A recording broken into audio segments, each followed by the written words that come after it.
Hello everyone and welcome back to my YouTube channel Math Science Hub. और आज अपना जो कंटिन्यू अपना टॉपिक चल रहा था मेजरेबल सेट्स, जो चैप्टर है सेकंड चैप्टर, उसकी लास्ट दो थ्योरम्स, और वो भी बहुत इंपॉर्टेंट है, पूछी गई एग्जामिनेशन में, वो करनी है और उसके बाद अपना सेकंड चैप्टर हो जाएगा कंप्लीट।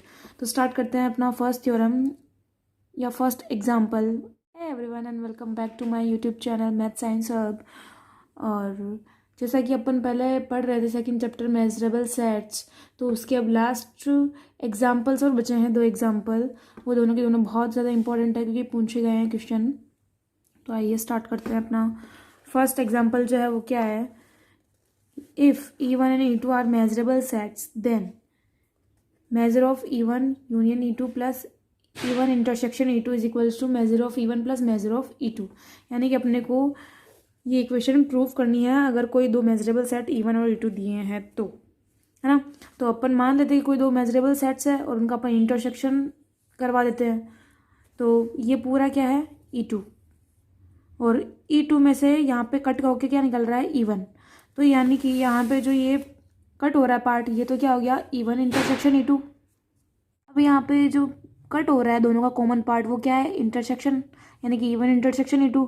और ये जो E1 है इसका जो ये पार्ट, अगर अपन इस पूरे की बात करें तो ये E1 है, लेकिन अगर अपन ये जो इंटरसेक्शन वाला पार्ट है ना, इसको हटा दें, ये जो पार्ट है इतना सा, तो ये वाला बचा हुआ पार्ट इसको क्या बोलेंगे E1 इंटरसेक्शन E2 डैश, यानी कि E2 का कॉम्प्लीमेंट। क्योंकि ये पूरा क्या है E2, और E1 में से अगर अपन इस E2 के इस पार्ट को माइनस कर दें तो क्या बचेगा E2 डैश, और इसमें कुछ E1 के एलिमेंट भी है। तो E1 और E2 डैश का क्या है इंटरसेक्शन है, ये वाला पार्ट है ना। और ये क्या है E1 इंटरसेक्शन E2।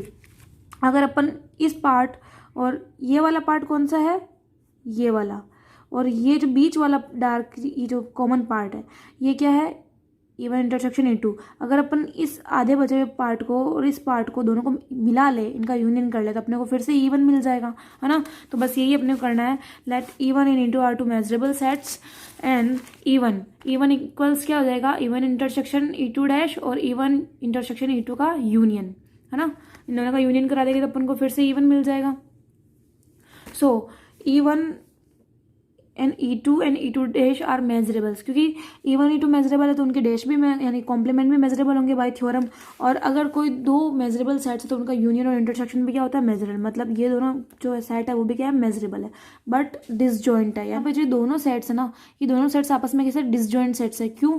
क्योंकि E1 इंटरसेक्शन E2 डैश ये वाला पार्ट और ये वाला बीच का पार्ट है, ये है E1 इंटरसेक्शन E2, और बाकी का बचा हुआ पार्ट ये वाला है। तो इन दोनों में कुछ भी कॉमन है नहीं, क्योंकि ये वाला पार्ट है और ये बीच का पार्ट है, तो इनमें कुछ भी कॉमन नहीं है, यानी कि इनका इंटरसेक्शन अगर अपन करें तो फाई आएगा, यानी कि एकदम खाली, कुछ भी नहीं।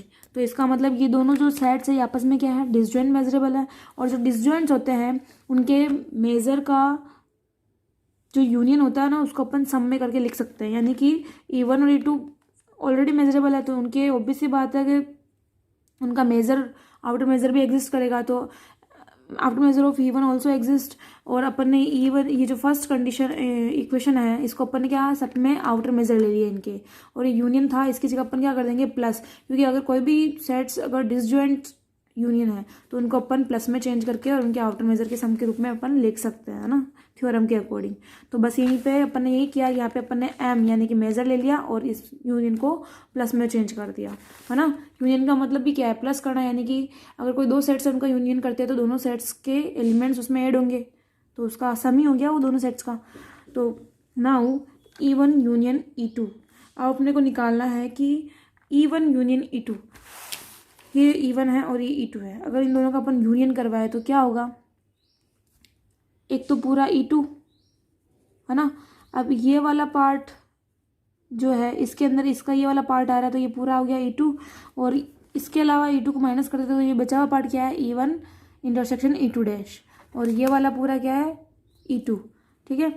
तो इन दोनों का अपन क्या करा दे यूनियन, तो अपने E1 यूनियन E2 आ जाएगा। तो E1 union E2 dash union of E2। अब ये भी सेम वही चीज़ है कि अगर ये मेजरेबल है तो इनका आउटर मेजर भी एग्जिस्ट करेगा, और ये दोनों आपस में कैसे हैं डिसजॉइंट्स है, तो इनका अपन क्या करेंगे सम करके आउटर मेजर का सम कर देंगे इनका, ठीक है। तो वही किया अपन ने, यहाँ पे इनका आउटर मेजर ले लिया, इनका सम कर दिया। अब इसमें से अपन क्या करेंगे क्योंकि लेविस्किस मेजर के अकॉर्डिंग ये जो स्टार लगता है ये आउटर मेजर, और ओनली लेविस्किस मेजर में क्या होता है कि इसको ये स्टार है ना, स्टार हट के नॉर्मल जो मेजर होता है उसके इक्वल रहता है, तो इसको अपन इसके इक्वल भी लिख सकते हैं। ठीक है,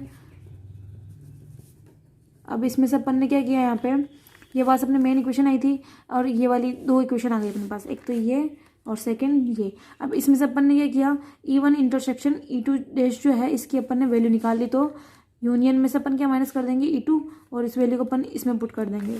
ठीक है, तो ये अपन ने वैल्यू निकाल दी और इस वैल्यू को अपन यहाँ रख देंगे इसके यहाँ। तो putting value of after measure of E intersection E2 dash in equation 2, अपने इक्वेशन क्या चेंज हो जाएगी, आफ्टर मेजर ऑफ E1 और E1 इंटरसेक्शन E2 की जो अपन ने इसमें से वैल्यू निकाली है, यानी कि इसमें से ये माइनस कर देंगे, तो ये वैल्यू अपन रख दी यहाँ पे minus, plus measure of E1 intersection E2।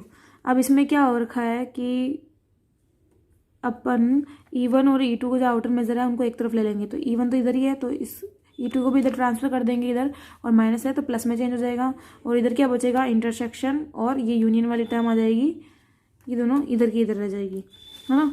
तो ये जो अपनी इक्वेशन है ये भी स्टार यानी कि आउटर मेजर में है, तो इसको अपन नॉर्मल मेजर में चेंज करेंगे, तो ये क्या हो जाएगा, ये स्टार हट जाएगा, और ये इक्वेशन इनके मैंने आपको बताया था, ये रहा M is measurable, so E1 union E2 in E1 intersection E2 is also measurable. ये मैं पहले बता चुकी हूँ कि अगर कोई दो मेजरेबल सेट है तो उनका यूनियन और इंटरसेक्शन भी मेजरेबल होगा, ये अपने पहले यूज़ आ चुकी है। लेकिन अभी अपने क्या एक कंडीशन यूज़ आ रही है, after measure of E1 is equal to measure of E1, यानी कि स्टार हटके नॉर्मल कंडीशन के भी इक्वल होता है, तो स्टार हटके और नॉर्मल कंडीशन के इक्वल हो जाएगा, क्योंकि अपने को प्रूफ क्या करना था, ये नॉर्मल कंडीशन ही प्रूफ करनी थी, तो ये अपने प्रूफ हो गई, है ना। अब अपन जो ये अपन ने इतना समझा है ये इतना इम्पोर्टेंट नहीं है, बट ये पूरा जो प्रोसीजर है अपने को एग्जाम्पल 2 के अंदर करना पड़ेगा, इसलिए अपने को ये एग्जाम्पल 1 समझना बहुत ज़रूरी है। अब जो अपना एग्जाम्पल 2 है वो क्या है, if E1 and E2 are disjoint measurable sets then we have to prove this, measure of E1 union E2 is equal to measure of E1 plus measure of E2। अब यहाँ पे भी अपने को पूरा एग्जाम्पल 1 जो था एज इट इज़ लिखना पड़ेगा। अब इसमें वही condition, E1 and E2 are two disjoint measurable sets, यानी कि डिसजॉइंट मेजरेबल है तो इनका जो कॉमन है वो कुछ भी नहीं होगा, यानी कि 5 होगा। E1 intersection E2 equals to 5। अब अपने को क्या लिखना है यहाँ पे, E1 intersection E2 equals to 5। अब क्योंकि E1 E2 क्या है, डिसजॉइंट मेजरेबल सेट्स है ना, तो है तो मेजरेबल सेट, तो इनका आउटर मेजर भी यहाँ पे एग्जिस्ट करेगा। इंटरसेक्शन 5 है तो इनका यहाँ पे अगर अपन मेजर ले लें तो outer measure of E1 intersection E2 equals to outer measure of 5, और 5 मतलब कुछ भी नहीं है, तो इनका मेजर क्या हो गया, 0। ठीक है, अब we know that by example 1, यहाँ पे आपको ये पूरा जो एग्जाम्पल 1 है एज इट इज़ ऐसा का ऐसा लिखना पड़ेगा कि यहाँ पे अपन ने कोई दो सेट लिए E1 E2 और उनकी जो कंडीशन अपन ने एग्जाम्पल नंबर 1 में समझी थी, वह जो इक्वेशन थी ना अपनी मैन, ये वाली अपन ने प्रूफ की थी फर्स्ट एग्जांपल में, measure of E1 union E2 plus measure of E1 intersection E2 is equal to measure of E1 plus measure of E2। ये इक्वेशन अपने को लानी है, और ये लाने के लिए अपने को एग्जांपल नंबर पूरा प्रूफ करना पड़ेगा। आप देख सकते हैं मैंने पूरा सॉल्व कर रखा है, सेम वही का वही प्रोसीजर। अब अपने को फिर से एग्जाम्पल नंबर 1 प्रूफ क्यों करना पड़ेगा, क्योंकि आपने एक चीज़ नोटिस की है कि यहाँ पे क्या प्रूफ करना है, यूनियन, है ना, और E1 E2। अब ये अपन इक्वेशन देखें तो ये सेम जो अपना जो फर्स्ट क्वेश्चन है उसकी इक्वल आ रही है। देखो ये वाला क्वेश्चन और ये वाले क्वेश्चन की इक्वेशन देखो, चेंज क्या है कि यहाँ पे इंटरसेक्शन है और यहाँ पे इंटरसेक्शन नहीं है ना, इतना सा फर्क है। तो अपन ने क्या किया, ये इंटरसेक्शन वाली टर्म को तो अपन ने 0 प्रूफ कर दिया, क्योंकि इंटरसेक्शन इनमें कुछ है ही नहीं, 5 है तो उसका इंटरसेक्शन तो 0 ही होता है। तो ये 0 की वैल्यू निकाल के अपन इस मेन इक्वेशन के अंदर रख देंगे एग्जाम्पल 1 वाली में, तो ये 0 हो जाएगी और बचेगा क्या, union equals to measure of E1 plus E2। But ये इक्वेशन अपन कैसे लेके आएंगे, एग्जाम्पल नंबर 1 पूरा अपने को यहाँ पे शो करना पड़ेगा कि अपन ने कैसे किया। फिर ये इक्वेशन नंबर 4 अपने को फाइनली मिल गई ये वाली, और इसके अंदर अपन इक्वेशन 1 से जो इंटरसेक्शन की जो वैल्यू आ रही थी, इंटरसेक्शन क्या आ रहा था 5, और 5 की मेजर क्या होता है 0, यानी कि ये पूरी टर्म 0 और बचेगी क्या, E1 plus E2 equals to M union E two, यानी कि measure of E1 union E2 equals to measure of E1 plus measure of E2। और इस तरीके से अपना अपन एग्जाम्पल नंबर 2 पूरा सॉल्व कर सकते हैं। बहुत ही ईजी है, बट यही है कि इसके लिए आपको एग्जाम्पल 1 आना चाहिए। एग्जाम्पल 1 पूरा एज इट इज़ करना है, बस ये लाइन एक्स्ट्रा करनी है, उसको 0 कर देना है, बस यही है ना। तो मिलते हैं नेक्स्ट वीडियो में। अपना सेकंड चैप्टर पूरा कंप्लीट हो चुका है, अपन नेक्स्ट करेंगे फोर्थ चैप्टर, क्योंकि फोर्थ चैप्टर से बहुत इंपॉर्टेंट थ्योरम्स पूछी जाती है, उससे एक्चुअल में आती ही इंपॉर्टेंट थ्योरम्स ही है, वो भी पार्ट सी के लायक। तो अपन पहले अपन फोर्थ चैप्टर करेंगे अब, क्योंकि उसमें जो मेन क्वेश्चंस बनते हैं ना वो थ्योरम से बनते हैं और बहुत इंपॉर्टेंट है। And thank you so much, like share and subscribe my video.